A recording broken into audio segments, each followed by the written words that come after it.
Hi, my name's David Martin and I'm joined by my co-host Craig Pattison. This is the Heads and Horizons podcast where we and our guests discuss the challenges of leadership and how with a little professional help and support, leaders can better navigate change, deal with organisational complexity and create a more productive and engaging work environment leading to higher team performance. Hi, my name's Dave Martin, a former technology sales leader turned career and leadership coach, and I'm joined by Craig Pattison, the former Chief Technology and People Officer and now an executive coach. I suppose the first thing to do is welcome you to this, which is the first episode of Season 2 of Heads and Horizons, a podcast where Craig and I explore some of the challenges leaders face today and the role coaching plays in helping to support them. We're going to talk today a little bit about what we've termed the lonely seat and how leaders can best cope with isolation at the top. But before we get into that, it's been a couple of months, Craig, since we last did one of these. So before we get into the topic, why don't you just give us a bit of an update on what you've been up to over the summer? Yeah, thanks, Dave, and really great to be here again with you, and hopefully bringing some insights to people who listen to our podcast. But yeah, the summer's feels a long time ago now. I mean, it went very quickly. We had a great summer here in the UK, as people will remember if you've been here. Tomatoes are finished. Anybody who might have picked up on last season's, I'd forgotten about the tomatoes. How? Yes, yeah. I think I might forget about them next year. The supermarket variety seems to probably be a little bit more plentiful. But what I've been doing really is through the summer I was finalising my route to result coaching model, which is a proprietary model that I've developed, and I was very pleased to get it trademarked. And I'm currently in the process of launching that and looking to bring it to market. So exciting times. And what about you, Dave? What have you been up to? I suppose the most thrilling thing I've done over the summer, Craig, is take some time out. Really, take a little time away from coaching, or spend some time in southern Spain. Whilst, as you said, the summer's been pretty good in the UK. Nice to get away in somewhere that guarantees you a blue sky every day and discover some of the Moorish history of southern Spain. It's good to recharge, and maybe we can talk about the importance of these things at some future point. We maybe do a podcast on it even, Craig. So that was my main thing this summer, if I'm honest with you. Good, sounds excellent. So look, Craig, should we get into the topic? Because as always, we want to keep these discussions to a sensible time limit. So we're talking about, and it's something that we've touched on previously, the notion of the closer you get to the top of an organisation, the lonelier it gets. That's sort of the paradox of leadership, isn't it? That whilst we're surrounded by people, being at the top of the organisation is often one of the loneliest places to be. And now, with that comes the weight of responsibility, tough decisions, dealing with confidential information, sensitive information, and the accountability that you can't always share with anybody. Any thoughts from you before we dive into that in a bit more detail? Yeah, I mean, look, I think it's there'll be some people out there who don't suffer from that, and maybe they're particularly independent types. They sort of relish having all of the decision making with them, the challenges with them. But I think for a vast majority of people, actually that loneliness can hit at any point, really, or it might be something that people go through from time to time. And I think it's particularly when there's a big decision to be taken, and that could be people, it could be organisation, it could be financial.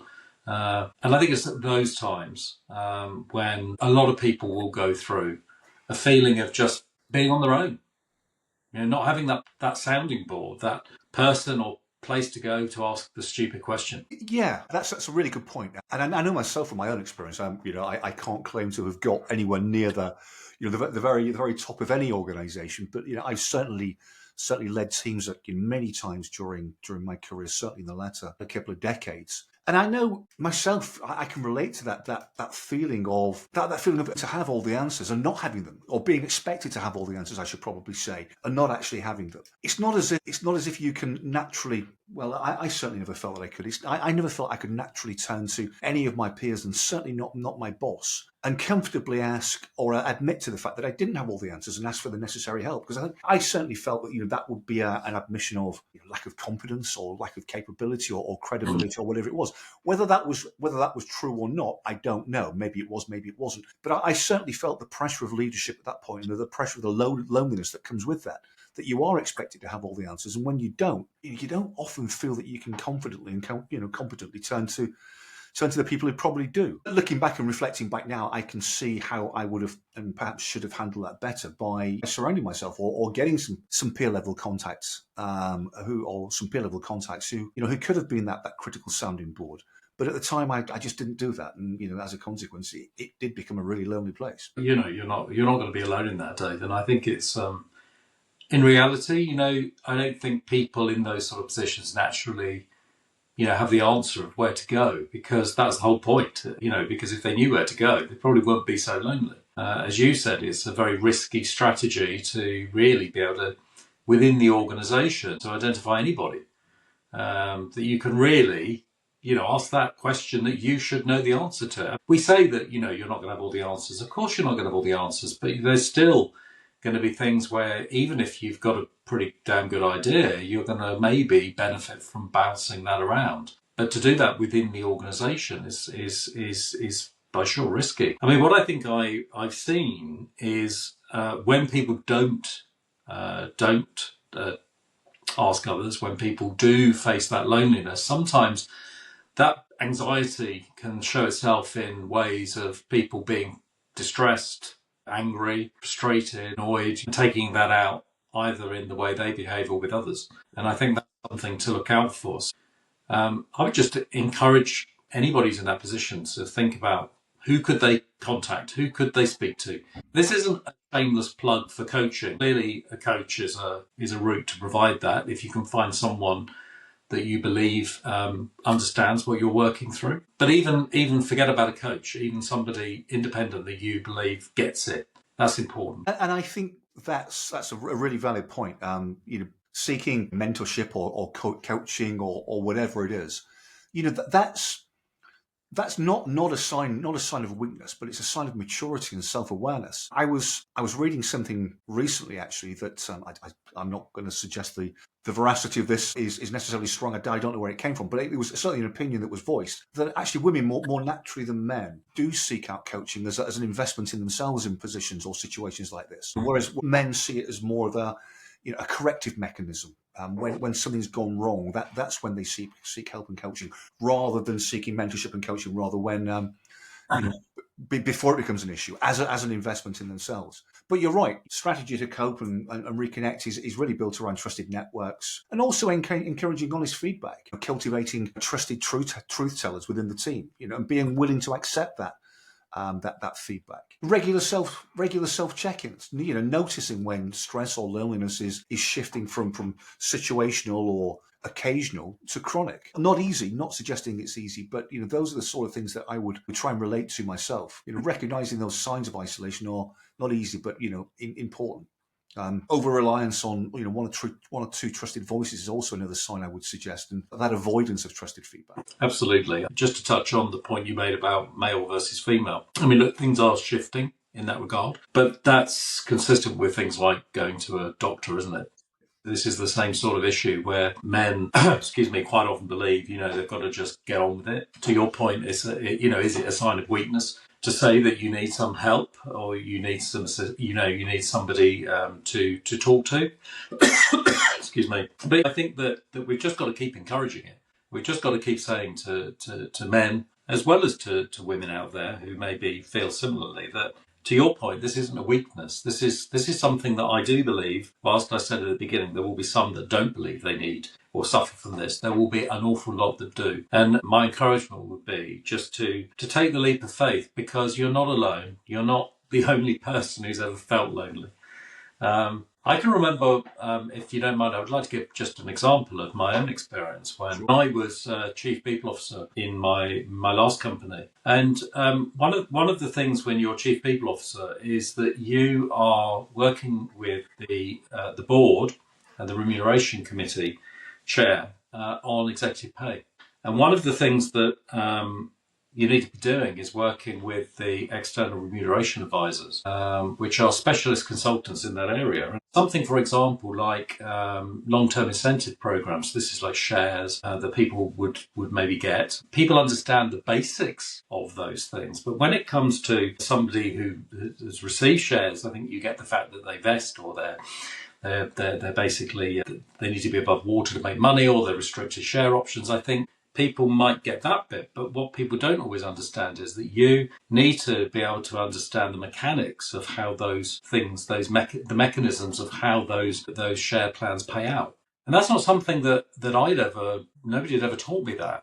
So you're having to learn it on the call with the REM advisors. You don't really want to say, look, I don't really understand this. I've never gone through it before. So you have to do a lot of listening. You have to do a lot of deep diving. And you do at times think, crikey, have I got the capability to do this? Luckily, I got there. I did a lot of reading. But it's not simple. Did I feel comfortable to say I don't get it? No. Would I like to have talked to somebody that did know it and in a safe environment? Absolutely. Yeah, I'm not going to labour the point by saying I can relate to that and give my own example, but I absolutely can relate to that, Craig. And I have, whilst it was a slightly different scenario, I've certainly been in positions where I've been sitting and listening to something thinking, crikey, I haven't really got a clue what's going on here. Yet I realise that I'm supposed to know. Whilst this is a bigger topic in its own right, and probably one we may come back to, at a future point, that's also, I think, where, imposter syndrome manifests a little bit as well. When you start thinking, how did I possibly get here?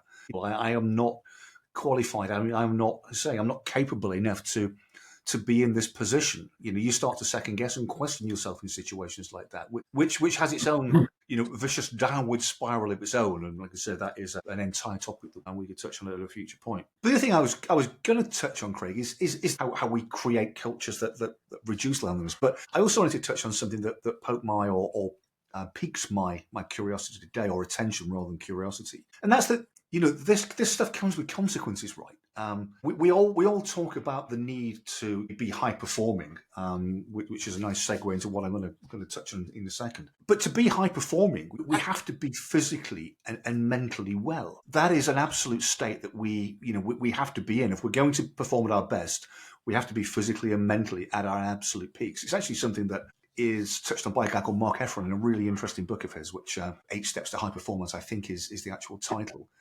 And whilst certainly at points in my career, I felt that I had to wear hard work as a badge of honour, doing 50, 60-hour weeks. I'm glad to say things are more progressive nowadays, but it's still not perfect. And these sort of things come with consequences. And I'm just going to quote a couple of statistics. Again, I don't know the origins of these, but they were quoted by Jake Humphrey, who's the sports TV presenter here in the UK and host of interestingly, the High Performance podcast. And he made the point that success doesn't cure depression. Money doesn't buy mental health, and achievement doesn't fill in any void. And here's some interesting things. Successful people, I don't know where he got these figures from, but he certainly quoted them, so I'm going to re-quote them now. Successful people are 3 times more likely to suffer from anxiety. High achievers report feeling empty despite external success. And 1 in 4, 25% of leaders struggle with mental health issues in silence. So as I say, just dealing with loneliness in absolute silence and the consequences of that, that does have impact. That has impact on our ability to perform at the top level. Yeah, absolutely. I think, high achievers I don't have any statistical evidence of that, of what I'm going to say, but I think there's generally an expectation from themselves to be the best at what they do, putting themselves under a great deal of pressure to have all the answers, to be the best. So I think it's sort of hand in glove, really, with how this can happen. But I think that, as I think I said before, I'd implore people to say that just to recognise you're not alone. Don't suffer. Honestly, don't suffer in silence. It sounds a funny thing to say, but saying it out loud. Don't sit there and think you haven't got the answer, even if you are a high performer, because actually, probably being a high performer, as I said, puts you under that pressure even more for the answer. And therefore, recognise that very few people in the world, there are some that purport to have all the answers, but there are very, very, very few like that, if indeed, truthfully, any. And so be a little bit kind to yourself and recognise that every now and again, you do need to chat something through. And to your point, it is not a weakness. No, very much so. And I'm just conscious of time as always, so just keeping one eye on the clock. Because, I think you've actually created a culture where vulnerability is considered a weakness. I think it's incumbent on leaders to actually set the tone. Modelling openness and vulnerability encourages connection, I think, at every level. Building shared ownership rather than that kind of top-down isolation is another way of trying to flip that notion of it being a weakness around. Maybe designing leadership teams as genuine partnerships, not hierarchical silos, would be another way, and certainly encouraging peer mentoring, which is what we've touched on already, is a way of doing that. So, personal anecdotes aside, any kind of closing thoughts from you, Craig, before we wrap up? My only comment would be to reiterate, this is a natural thing. There is help out there. Don't see it as some sort of knocking your confidence or capability because you're asking for help. Sometimes it's just a sounding board, just a sense check, just getting that knowledge from somebody who does know something that maybe you're still struggling with, don't understand. But first and foremost, don't see it as a weakness. Absolutely, and I would just add to that don't view it as a failure. What can leaders do to reduce isolation today? Well, one simple thing would be to schedule at least one candid conversation each week. Join a peer network, get that feedback. Reflect on the support systems that are around us all. Be that in the office or outside. And I'd also suggest, not easy, but try and reframe that solitude actually as an opportunity. It's actually a time for reflection, creativity, and growth when it's actually balanced and intentional rather than anything else. So great conversation, Craig. I think we've probably reached a natural conclusion there, and again, probably up against the clock as we always are. Fascinating discussion. A little more back and forth in terms of format this time, which I hope works well for the listeners. But thanks again, Craig, and thank you to everybody for listening. Please, if you are listening, do subscribe wherever you're picking up this podcast, as episode 2 will follow over the coming weeks.